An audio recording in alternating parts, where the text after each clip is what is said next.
Hello friends, मैं हूं आपका दोस्त नरेंद्र। और आज की वीडियो में मैं आपके लिए बहुत ही एडवांस लेवल का एक फीचर्स बताने वाला हूं, जिसके अंदर अगर आपने कोई भी परचेजिंग नहीं की है उसके बाद भी आप अपना प्रॉफिट की रिपोर्ट चेक कर सकते हैं। तो दोस्तों, काफी लोगों का क्वेश्चंस इस तरह का आता है कि सर, हमें प्रॉफिट रिपोर्ट चेक करनी है लेकिन हम आइटम को परचेज नहीं करते। तो क्या बीजी अकाउंटिंग सॉफ्टवेयर के अंदर ये चीजें पॉसिबल है कि आप लोग परचेज ना करें और उसके बाद भी आप अपने प्रॉफिट की रिपोर्ट चेक कर पाएं, और वो भी बिल्कुल परफेक्ट? तो दोस्तों, ऐसा पॉसिबल है। बीजी अकाउंटिंग सॉफ्टवेयर के अंदर काफी ऐसे फीचर्स है जिसका लोग यूज नहीं करते या उनको यूज करने का तरीका मालूम नहीं है। तो आप लोग इसके लिए क्या कर सकते हैं, आप account sure solution YouTube channel को सब्सक्राइब कर सकते हैं ताकि आने वाली वीडियोज के नोटिफिकेशन आपको मिले, और जब भी मैं कोई भी नया वीडियो अपलोड करूं आप लोगों तक पहुंचे और उस वीडियो को आप देख सके। तो दोस्तों, इस वीडियो में मैं आपके लिए क्या बताने वाला हूं, प्रॉफिट रिपोर्ट। और हर पर्सन आज के टाइम पे चाहता है कि मैं जब भी मेरी दुकान ऑफ करूं तो मैं शाम को वन क्लिक करूं और मैं पता कर लूं कि आज की डेट में मैंने 100 इनवॉइस बनाए या 200 इनवॉइस बनाए हैं, उसके अंदर मैंने कितना पैसा कमाया है। हर पर्सन चाहता है, हर पर्सन चाहता है कि मैं जिस आइटम को जिस रेट में परचेज करता हूं उससे मैं कम रेट में नहीं बेच पाऊं। हर पर्सन ये भी चाहता है कि मेरी जो आउटस्टैंडिंग है उसको मैं मेंटेन कर पाऊं, मैं एक से दो बिल कस्टमर को उधार ना दे सकूं। इसके बाद हर पर्सन ये चाहता है कि मेरा जो पेमेंट पार्टियों की तरफ आउटस्टैंडिंग बकाया है वो जल्दी जल्दी मैं सामने वाली पार्टियों से ले पाऊं। बिजनेस में आप लोग बिजनेस करते हैं तो आपको बिजनेस को मेंटेन करने का तरीका आपको आना चाहिए। बीजी अकाउंटिंग सॉफ्टवेयर के अंदर काफी सारी चीजें ऐसी दे रखी है जिसका यूज करके आप अपने बिजनेस को अच्छे से मेंटेन कर सकते हैं। यहाँ पर मैं बिल्कुल प्रैक्टिकल तरीके से आपके लिए बताऊंगा कि आप लोग जैसे किसी भी आइटम को परचेज करते हो उसके बाद आपकी प्रॉफिट रिपोर्ट आप चेक कर सकते हो। ये बिल्कुल इजी सिस्टम है। और ये भी मैं आपके लिए बताऊंगा कि आपने किसी भी आइटम को परचेज नहीं किया फिर भी अगर आप सेल करते हैं तो उसकी प्रॉफिट रिपोर्ट आप एग्जैक्ट देख सकते हैं। तो दोस्तों, फर्स्ट प्रोसेस में आपके लिए क्या बताऊंगा कि आप किसी आइटम को परचेज करो, उसके बाद उसकी प्रॉफिट रिपोर्ट जानो। तो दोस्तों, पहले मैं क्या करता हूँ, ये एक मैंने बिल्कुल फ्रेश कंपनी बनाई है और इसका कंपनी का नाम मैंने क्या लिखा है, विदाउट परचेज प्रॉफिट रिपोर्ट। तो पहले क्या करेंगे, पहले परचेज करेंगे, उसकी प्रॉफिट रिपोर्ट को जानेंगे। दूसरा क्या करेंगे, उसका कोई भी परचेज का इनवॉइस नहीं चढ़ाएंगे, उसके बाद प्रॉफिट रिपोर्ट जानेंगे। तो यहाँ पर पहले तो मैं आपके लिए बता दूं कि मैंने यहाँ पर कोई भी ट्रांजेक्शन्स नहीं कर रखा है। अगर मैं बैलेंस शीट के अंदर आपके लिए दिखाता हूँ तो मेरे पास डेबिट क्रेडिट कुछ भी नहीं है, ना तो कोई सेल है और ना ही कोई परचेज है। मैंने केवल एक आइटम क्रिएट कर रखा है, पहले उसको मैं परचेज करूंगा, उसके बाद मैं सेल करूंगा, सेल करने के बाद उसकी प्रॉफिट रिपोर्ट आपको बताऊंगा, उसके बाद उस परचेज को मैं हटाऊंगा, उसके बाद मैं प्रॉफिट रिपोर्ट आपको चेक कराऊंगा। तो दोस्तों, अपन क्या करते हैं, पहले तो एक आइटम मैं परचेज करता हूँ। यहाँ पे परचेज पे मैंने क्लिक किया, डेट रेंज मैंने एंटर करे, यहाँ पे जो भी आपका इनवॉइस नंबर वो आपको एंटर करना है। आइटम वाइज सेलेक्ट किया, लोकल बीजी से मैं परचेज करना चाहता हूँ। यहाँ पर एक आइटम मैंने बना रखा है कोलगेट। कोलगेट की क्वांटिटी कितनी है, 120 पीस। कितने रुपए की मैं परचेज करना चाहता हूँ, 8 रुपए 50 पैसे से मैंने परचेज किया और इस बिल को मैंने सेव कर दिया। सेव करने के बाद यहाँ से मैंने सेव किया और यहाँ से यस किया, यस करने के बाद यहाँ से यस कर दिया। तो दोस्तों, अभी मैंने केवल परचेज किया है, अब मैं इसको सेल करूंगा।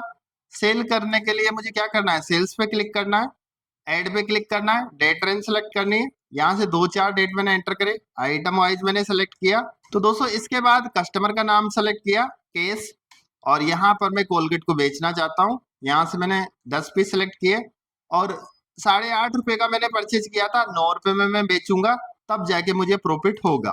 9 रुपए रेट मैंने लिखी और इसके बाद बिल को मैंने सेव कर दिया। सेव करने के बाद ये बिल्कुल ये रियल तरीका है, इस तरीके से आप लोग परचेज करते हो, इस तरीके से आप सेल करते हैं। इसके बाद आपको प्रॉफिट कितना मिल रहा है ये आप लोग देख सकते हैं। यहाँ पे प्रॉफिट रिपोर्ट जानने के लिए आपको डिस्प्ले पे क्लिक करना है, एमआईएस रिपोर्ट पे आपको क्लिक करना है। इसके बाद यहाँ पे एक ऑप्शन है प्रॉफिटेबिलिटी रिपोर्ट, इस पे आपको क्लिक करना है। प्रॉफिट आप किस किस तरीके से देख सकते हैं, बिल वाइज देख सकते हैं, पार्टी वाइज देख सकते हैं, आइटम वाइज देख सकते हैं। यहाँ पे मैंने बिल वाइज पे क्लिक किया और यहाँ पे अपनी डेट रेंज डाली 1/4 से 30/4 और यहाँ पे मैंने एंटर किया।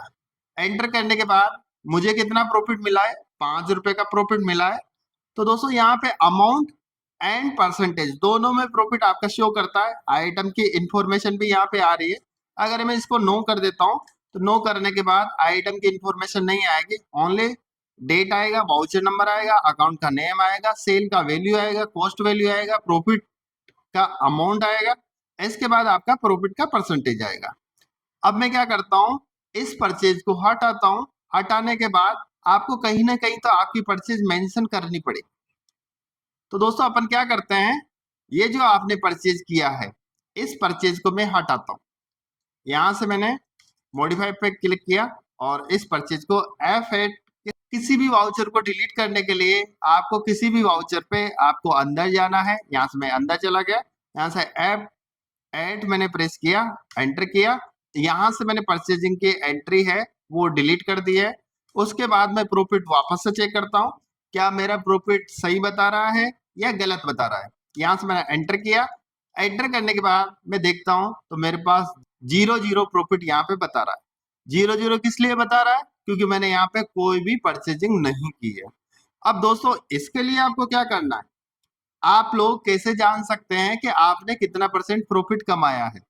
क्या काफी लोग ऐसा सोचते हैं कि अगर मैं आइटम मास्टर के अंदर मेरी जो परचेज रेट है वो अगर मैं डाल देता हूँ, मुझे पता है ये आइटम को मैं बेच रहा हूँ तो मैंने कितने का परचेज किया था, 8 रुपए का परचेज किया था। यहाँ से मैंने सेव किया।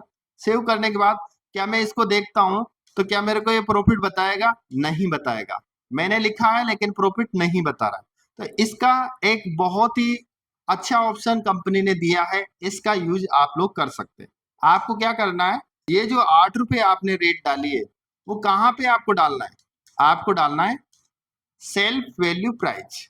इसके अंदर अगर आप 8 रुपए डालते हैं अब आपको प्रॉफिट नजर आ जाएगा। यहां से मैंने इसको सेव किया। सेव करने के बाद वापस मैं क्या करता हूं, यहां से सेल्फ वैल्यूएशन का जो ऑप्शन है इसको मैं सेलेक्ट करता हूं और सेलेक्ट करने के बाद मेरे को यहाँ पे पता चल गया कि मैंने 80 रुपए इसकी कॉस्ट वैल्यू है और 12.5% का मुझे प्रॉफिट मिला है।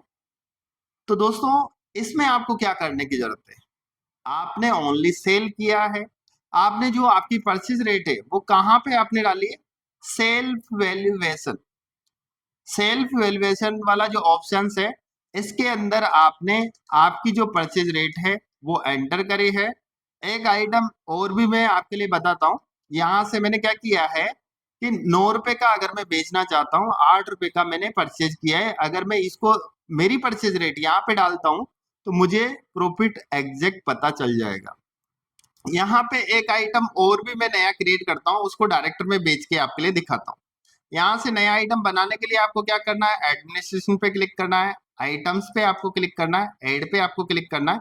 तो दोस्तों यहाँ पर एक आइटम मैं क्रिएट करता हूँ, CDM 10 रुपए, 10 रुपए वाला प्रोडक्ट है और यहाँ पे मैंने इसका ग्रुप सेलेक्ट किया, पीसेज में मैं इसको रखता हूँ। यहाँ पे मैंने इसकी सेल रेट डाल दी, जैसे 10 रुपए वाला है, 10 रुपए वाला सपोज करो मुझे 9 रुपए का बेचना है और ये 8.5 रुपए का मुझे पड़ता है।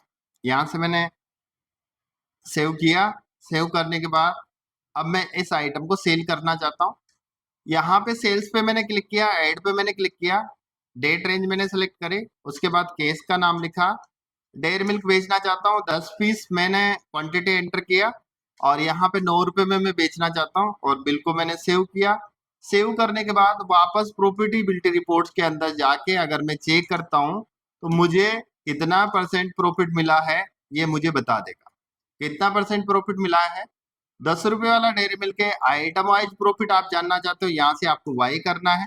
वाई करने के बाद अब आप लोग देख पा रहे हैं कि जो दूसरा नंबर जो वाउचर है डेयरी मिल्क जिसमें मैंने 10 पीस बेचा था, मेरी जो वैल्यू है 9 रुपए के हिसाब से 90 रुपए इसकी टोटल अमाउंट हुआ है 85 रुपए का।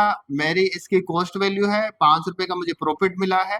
और इसका जो प्रॉफिट का परसेंटेज की अगर बात करते हैं तो 5.88 मुझे परसेंटेज प्रॉफिट मिला है।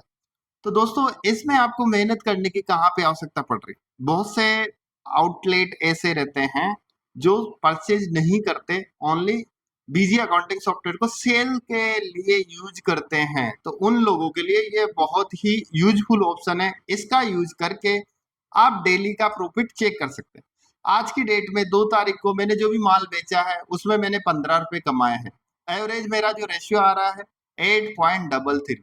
तो दोस्तों अगर इतना भी आपको पता चल रहा है तो आपके बिजनेस में लॉस नहीं हो सकता। तो दोस्तों इस तरह आप बिजी अकाउंटिंग सॉफ्टवेयर में आपकी प्रॉफिट रिपोर्ट जान सकते हैं और ये एक बिजनेस का पार्ट है प्रॉफिट। अगर आप लोगों को ये मालूम नहीं है कि आप लोग बिजनेस करते हैं और आपने आज की डेट में कितना पैसा कमाया है तो आपका बिजनेस करना व्यर्थ है।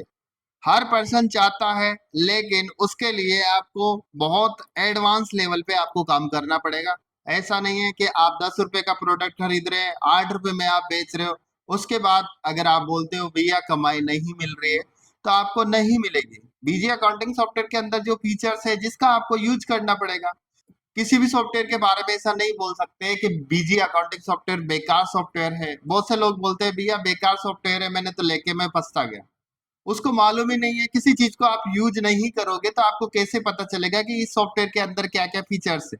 और उन फीचर्स की जानकारी लेने के लिए आप या तो कंपनी का वीडियो देखेंगे या फिर आप यूट्यूब पे अकाउंट श्योर सॉल्यूशन का वीडियो देखेंगे। इसके अलावा और कोई सॉल्यूशन नहीं है। आप अपने बिजनेस का जो सॉफ्टवेयर है उसके साथ एक्सपेरिमेंट आपको बिल्कुल भी नहीं करना है। बहुत सारी चीजें ऐसी रहती है कि अगर आपने कोई गलती से चालू बंद कर दिया तो वो साल भर के लिए आपको चलाना पड़ेगा। तो इससे बढ़िया है आप एक बिल्कुल फ्रेश कंपनी बनाएं, प्रैक्टिक, और उसमें जो भी आपको एक्सपेरिमेंट करना है वो सारी एक्सपेरिमेंट आप कर सकते हैं। इसके बाद ही अगर आप उसमें सेटिस्फाई हैं तो आप अपना जो रियल बिजनेस है, रियल आपका जो बीजी है जिसमें आपकी कंपनी यूज कर रहे हो उसके अंदर आप अप्लाई कर सकते हैं।